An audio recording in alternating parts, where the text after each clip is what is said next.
To the political editor of The Independent, David Maddox. How are you? Morning, yeah, good, thanks. It's good to have a political journalist who actually answers the phone and is there. Liam Allaghan was out in the kitchen.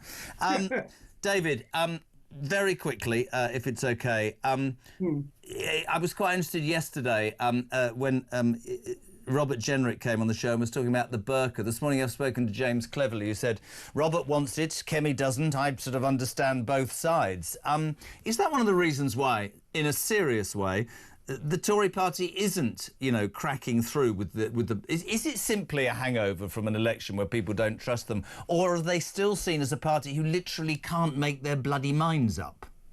I think the problem is that nobody sees them as a credible party of government. And that's, it doesn't really matter what they say on the burqa, on a stamp duty and all the rest.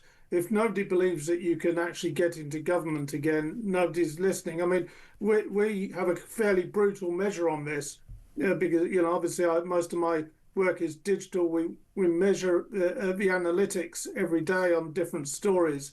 And I can tell you the Lib Dem stories are always at the bottom because nobody wants to read them. Nobody believes they can be in government. The Tories are now the right-wing Lib Dems. Their interest has just switched off. That is really interesting, David, because I had Sir Ian Duncan-Smith on Drive on Monday and he said something that really made me go, wow. He said, we are simply fighting right now for the British public to listen to us. We're not fighting and you look at it and you go, right, so you've got 121 seats, your Her Majesty's official opposition, and a party with 5 MPs, love them or loathe them, are making more noise, getting more traction, and are riding at 34, 35%. Try going to Newcastle, it's 38%. Try going to other areas. I've seen that polling. So what you're saying is that mega poll the other day that said that the Tory party's face meltdown is a very, very real reality. Yes, I think it is. And I think as things stand, I don't know if it will be true in 3 or 4 years' time, but as things stand, voters now perceive Reform as being the centre-right party, which is the alternative to Labour. And it doesn't matter how many MPs there are, because essentially it's media noise. And Reform have, as you know, they have the best media operator in politics, which is Nigel Farage.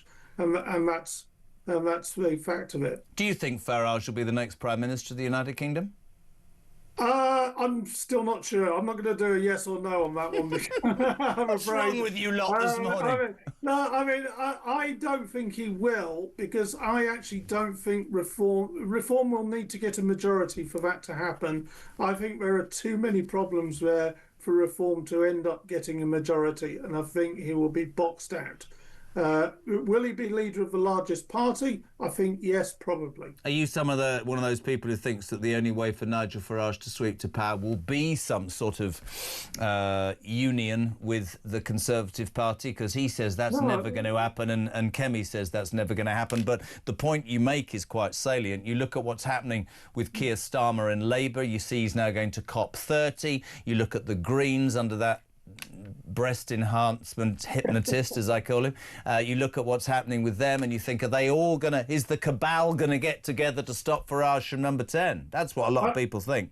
I think there's a very good chance of that. And I mean, and in fairness to Zach Polanski, the Green leader, he is at least making some traction in the country, Yeah, but I would respectfully suggest, and I'm not telling people how to vote, that people need to lose the title of Green Party when you think you're hugging a tree and work out that this party would charge anybody who's made any money 70%. They're basically absolutely, yeah. The Green Party is just a label. I mean, the Green Party should be the Marxist Party, if we're absolutely honest, shouldn't they? Yeah, but I mean, it's rather like the Labour Party. It's not been about the party of working people for a long time, however often Keir Starmer repeats the word working people. And that's a really interesting thing that you've said, David, because they say, we're the party of working people. No, you're not. Go north of Watford Gap, you idiots, and speak to working people who go, the Labour Party, the name of the party was what I believe they were. They don't represent us at all. No, and the other big lie is we'll create growth. Listen, great to have you on. You're going to do the Jeremy Kyle test before you go? You've got to do yes or no? Let's do it, yeah. Should we ban the burqa, yes or no? No. Will Kemi Badenoch lead the Tories into the next election? Yes. Will Keir Starmer lead the Labour Party into the next election? Yes. Well, But Nigel...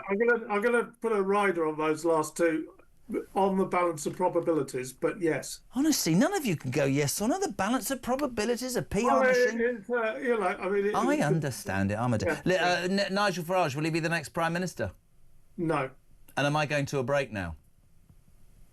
I believe you are, yes. Thank you very much indeed. That was David Maddox from The Independent. This is Talk Drive.